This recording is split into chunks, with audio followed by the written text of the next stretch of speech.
মমতাজ আপার বুকটা এখন ফাটে যায় গান গেলে সাক্ষী। কথা কন কথা কন, ফাইটা যায় বুকটা, ফাইটা যায়, ফাইটা যায় মমতাজ আপার বুকটা, ফাইটা যায়, সেই ফাইটা যায় কলিজা। আর এখন চোখ দিয়ে পানি পড়তেছে। এই মমতাজ আপার এখন ঘুম নাই, ঘুম নাই, ঘুম ভাঙায়া গেল গো মরার কুকিলে। ওরে বাবা, তাফসীর ভুল ধরতেছে, যিনি হাটে বাজারে গান গাইলেন আমাদের মমতাজ আপা। কোথায় গেল সংসদেতে মমতাজের গান, কোথায় গেল হযরত বালা স্বামী ওসমান। 70 রাকাত তাহাজ্জুদ পড়তো, বিরাট বড় আল্লাহর ওলি দাবি করত। 41 সাল পর্যন্ত টিকে থাকার স্বপ্নও দেখেছিল। 24 সালের 5 আগস্টে ভাগ্যে কি আছে আল্লাহর ওলিরা জানে না। আপনারা এত ক্ষমতা, এত কিছু কেন চলে গেলেন? আমাদের তো আফসোস হয়। এমপি মন্ত্রীরা বড় বড় কথা বলতে আছে, মুখ ভেলায় বলতো খেলা হবে, আছে ভাই আছে। হাজার হাজার কোটি টাকা দুর্নীতি করছে, দেশটাকে লুটে পুটে খায়ার শেষ। এই দেশের কিচ্ছু নাই, সব শেষ করছে। আজ গ্যারেজে 5-10 কোটি টাকা দামের গাড়ি পরে আছে, এমপি মন্ত্রী নাই, ভাইগে গেছে। আছে আছে, মন্ত্রীরা সব কোথায় গেল, এমপিরা সব কোথায় গেল, কোথায় কাদের কাকা? ওদের সারা দেশটা এখন লাগে ফাঁকা ফাঁকা। পালাবো না, পালাবো না, পালাবো না, যাই না তাদের দেখা। ওদের সারা দেশটা এখন লাগে ফাঁকা ফাঁকা। আইন মন্ত্রী আটকে গেল আইনেরই ফাঁকে, দাড়ি সারা দরবেশটারে ভণ্ড ভণ্ড লাগে। শুনেছি ভাই কত নেতা নেত্রী খাইতেছে ভাই ডান্ডা, বিচারপতি কালামানিকের ফাটিয়েছে নাকি আন্ডা। এটা আমার খবর না, মিডিয়ার খবর। এই বিচারপতি শামসুদ্দিন মানিক আল্লামা সাইদি হুজুরকে মৃত্যুদণ্ডের রায় দিয়েছিল। ছাত্র আন্দোলনের সবাইকে রাজাকারের বাচ্চা বলে গালি দিয়েছিল, টকশোতে আমার বোনকে অপমান করেছিল, 116 জন আলিমের তালিকা করেছিল, আমার রোল নাম্বার ছিল 23, সিরিয়ালে আমিও ছিলাম। এই ঘাতক দালাল নির্মূল কমিটি আর এই কালামানি এরা মিলে আলেমদের তালিকা করেছিল। কোন কোন আলেম সরকারের বিরুদ্ধে ওয়াজ করে, বুঝেননি, গরম কথা বলে, এদের একটা তালিকা হয়েছিল। তার মধ্যে আমার মতো মানুষেরও নাম আছে, তাও সিরিয়ালে নাম্বার 23। কথা কন কথা কন। যারা করেছিল আলেমদের 23, এখন আল্লাহ ওদেরকে করতেছে 26। কথা বলেন, কার খেলা কার খেলা? আমরা বলতে চাই বিচারক নামের কুখ্যাত কালামানিককে মৃত্যুদণ্ডের রায় দিতে হবে। বড় বড় কথা বলতে সব পালিয়ে গেছে। পলক সাহেব এখন তসবির দানাতে, উনি আবার কালকে বের হয়ে জিকির করতে করতে মুখ ফসকে বলে ফেলে দিয়েছে, চুপ করে থাকার দিন শেষ, রুখে দাঁড়াও বাংলাদেশ। ওরে বাবা, আবারও বলে রুখে দাঁড়াবে, অত সহজ না। এখন খালি ওই নাম করলেই মার খাচ্ছে। আপনারা তো বুঝেছেন না, জেলে আছেন, চুপ করে থাকেন, যা অকাম বৎকাম যা করছেন তাহাজ্জুদ পড়ে আল্লাহর কাছে ক্ষমা চান, খামাকা জনগণ উস্কে দিন না। কথা কন। আর আপনাদের কথা শুনে আর কেউ মাঠে নামবি না, আর 2-1 নামলে প্যান খুঁজে পাবি না, প্যান খুঁজে পাবি না। অতএব সাবধান বাবা, এলে ঝামেলা যাওয়ার দরকার নেই, চুপচাপ থাকো।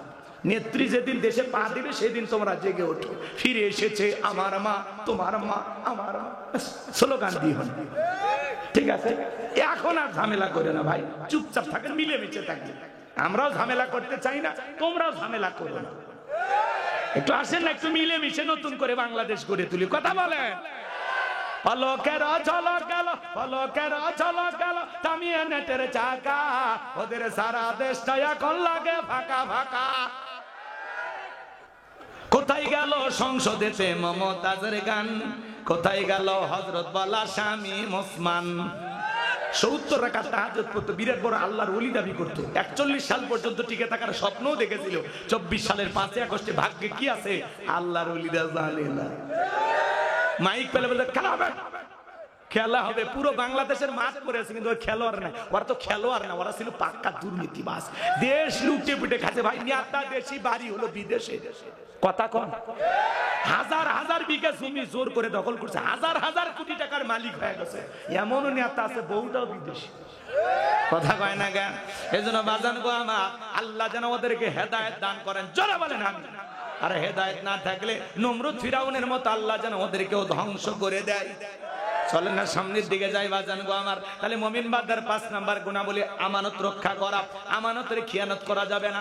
6 নাম্বার হলো ওয়াদা প্রতিশ্রুতি রক্ষা করা। মুমিন মুখে যা বলে অন্তরে তা বিশ্বাস করে, কাজ দিয়ে বাস্তবায়ন করে। মুমিন কোনোদিন প্রতিশ্রুতি ভঙ্গকারী হতে পারে। নির্বাচনের আগে 152টা ওয়াদা, আর নির্বাচনে পাশ করার পরে একটা ওয়াদা পালন করে না। বলে ঘরে ঘরে দেব চাকরি, পরিশেষে ঘরে ঘরে দিল মামলার লাশ আর বাঁশ।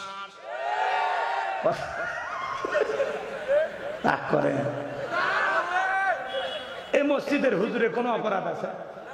ওই হুজুর বলে গাড়ি পোড়ানোর মামলার আসাম। অন্ধ মানুষ সুপ্রিম কোর্টে গেছে, ওনাকেও গাড়ি পোড়ানোর মামলা দিয়েছে। অন্ধ মানুষ বলে গাড়ি পোড়া, ওই গাড়ি আর বাড়ি চিনে ভাই। শয়তান পর্যন্ত ওই দিন এই কথা শুনে বলেছে এটা পৃথিবীর সেরা মিথ্যা কথা। এত বাড়তে নাই, কথা বলেন, কথা বলেন। তাহলে এই সামনে কিন্তু ওয়াদার মৌসুম আসবি। নেতা মাইক ধরে ওয়াদা দিতে দিতে একেবারে আসমান পর্যন্ত ঠেকে ফেলে দিবি। পরে নির্বাচনে পাশ করার পরে 5 বছর আর খবর নাই। ওইরকম চাপাবাজ দরকার নাই। ভুরিয়ার মধ্যে নেতা বানান না, আগামী সৎ যোগ্য ভালো নামাজি নেককার আল্লাহওয়ালাদেরকে সমাজের নেতা বানাতে হবে, যাদের কাছে দেশের 1 টাকা দুর্নীতি হবে। আল্লাহ কবুল করুন, জোরে বলুন আমিন। তাহলে 6 নাম্বার ওয়াদা প্রতিশ্রুতি রক্ষা করা। এই যে মাহফিলে বসে যত ওয়াদা দিয়েছেন পালন করা লাগবে। মুমিন মুখে যা বলে অন্তরে তা বিশ্বাস করে, কাজে তা বাস্তবায়ন করে। তাহলে 6 নাম্বার প্রতিশ্রুতি রক্ষা করা। 7 নাম্বার হলো ওয়াল্লাযীনা হুম আলা সালাওয়াতিহিম ইউহাফিজুন। 7 নাম্বার হলো যত্ন সহকারে সালাত আদায় করা। যে ব্যক্তি আসর পরে মাগরিব পর্যন্ত মসজিদে মন টাঙানো থাকে, মাগরিব পরে এশা পর্যন্ত টাঙানো থাকে, এশা পরে ফজর পর্যন্ত মন টাঙানো থাকে, যে সালাতের প্রতি যত্নশীল, যত্ন সহকারে সালাত আদায় করা লাগবে। এদিক খেয়াল করেন, শুধু একা নামাজ পড়লে হবে না, স্ত্রীকে নামাজি বানানো লাগবে, ছেলে মেয়েদেরকে নামাজি বানানো লাগবে। পৃথিবীর সফল বাবা তারা ছেলের হাত ধরে মসজিদে নিয়ে যায় যারা। ছোট ছোট বাচ্চাদেরকে মসজিদ মুখে বানাবেন। আজকের শিশু আগামীর বাংলাদেশ। ছোট ছোট বাচ্চা মসজিদ মুখী হলে আমাদের ভবিষ্যৎ প্রজন্ম হবে নামাজি। কথা বলেন, কথা বলেন। আমরা পারবো তো ইনশাআল্লাহ। নোয়াখালী লক্ষ্মীপুরে যান, লেখা আছে ছোট বাচ্চা মসজিদে আসলে চকলেট দেওয়া হয়। ছোট বাচ্চা মসজিদে আসলে চকলেট দেওয়া হয়। আপনারাও মসজিদ কমিটি সিদ্ধান্ত নেবেন। খালি তাফসিরুল কোরআন মাহফিল বাস্তবায়ন করলে হবে না। এই যে ঈমান কি লেখছেন, ঈমান আমল বৃদ্ধির জন্য। তাহলে আমার এই কথাটা নিয়ে আপনারা উৎসাহ নেবেন। এই গ্রামে আপনারা স্লোগান দিবেন, 40 দিন যে বাচ্চা জামাতের সহিত নামাজ আদায় করবে 5 ওয়াক্ত, 40 দিন পরে ইমামের হাতে ওই বাচ্চাদেরকে পুরস্কার দিবেন। তাহলে ছোট ছোট বাচ্চারা মসজিদ মুখী হবে, উৎসাহ পাবে, অনুপ্রেরণা পাবে। কথা বলে ঠিক কিনা? শুধু মসজিদগুলো সুন্দর হলে হবে না, ওই মসজিদে যারা নামাজ আদায় করবে তাদের ঈমানটাও সুন্দর হওয়া লাগবে, আমলটাও সুন্দর হওয়া লাগবে। আগেকার মসজিদ ছিল কাঁচা, কিন্তু মুসলমানদের ঈমান ছিল পাকা। বর্তমানে মসজিদ হচ্ছে পাকা, মুসলমানদের ঈমান হয়েছে কাঁচা। আগেকার মানুষদের ছিল অভাব, বড় ভালো ছিল তাদের স্বভাব। বর্তমানে মানুষদের নাই কোনো অভাব, নষ্ট হয়ে গেছে চরিত্র আর স্বভাব। এজন্য আসুন পরিবর্তনের সিদ্ধান্ত নিন। একা নামাজ পড়বো না, বিবিকেও নামাজে ডাকা।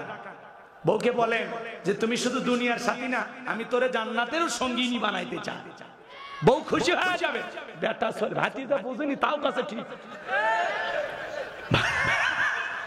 ও না বুঝো ঠিক আছে। তাহলে বউকে নামাজি বানাবেন তো। আচ্ছা, আপনার একটু কষ্ট হয় না? আপনার বউ বেনামাজি, তার হাতে রান্না বান্না খান, তার সাথে ঘুমান, কষ্ট হয় না আপনার? আপনিও নামাজি, বউকেও নামাজি বানাইতে হবে। সূরা তাহরিমের 6 নম্বর আয়াতে আল্লাহ কি বলেছেন? হে ঈমানদারগণ, নিজেরাও জাহান্নামের আগুন থেকে বাঁচো, তোমার আহল পরিবার পরিজন যারা আছে তাদেরকেও জাহান্নামের আগুন থেকে বাঁচানোর চেষ্টা করো। এজন্য পরিবারের 6 জন সদস্য সবাই যদি নামাজ পড়ে বাজান, ভালো লাগে না খারাপ লাগে?